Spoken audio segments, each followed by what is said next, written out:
Yan mga karils, mga kabro. Yan na yung mga niyog na itinanim ko. Ang liliit pa nila, yung iba ay hindi pa nabubuhay. Bago pa lang nga mga 3 araw pa lang. Yan. Yan pa yung isa. Yan. Marami pa akong lilinisin dito.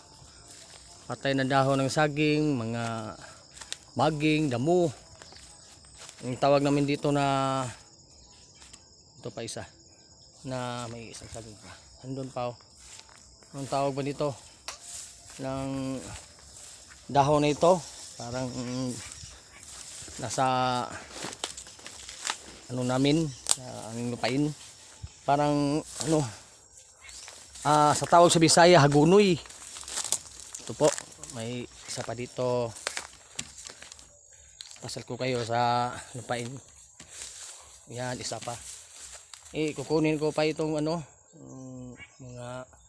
nakaharang po dito.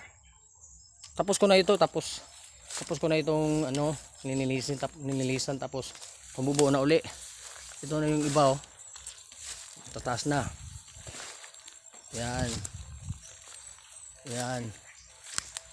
At isa pa. Ito pa. Yun.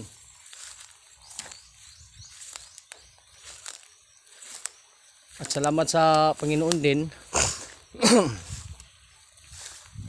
Nakaputol po ako ng isang puno ng saging. Okay nang harvestin. Ito. Pinutol ko na oh. Yan. Nandun ang bunga, ipakita ko sa inyo. At saka pala, ito pala yung niyog na nilinisan ko. Maganda na yung uri ng bunga niya. Yan. Yan. May harvestin na po kami. Maraming bunga na. Oh, yan oh. Yan. Diba? Maraming bunga na. Ayan pa isa. Oh.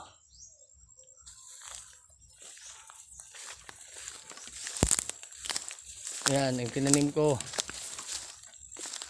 At ito, ang bunga ng saging. Maliit nga lang. Pero okay na to. Pangdali na to. Kainan. Thank you Lord sa blessings.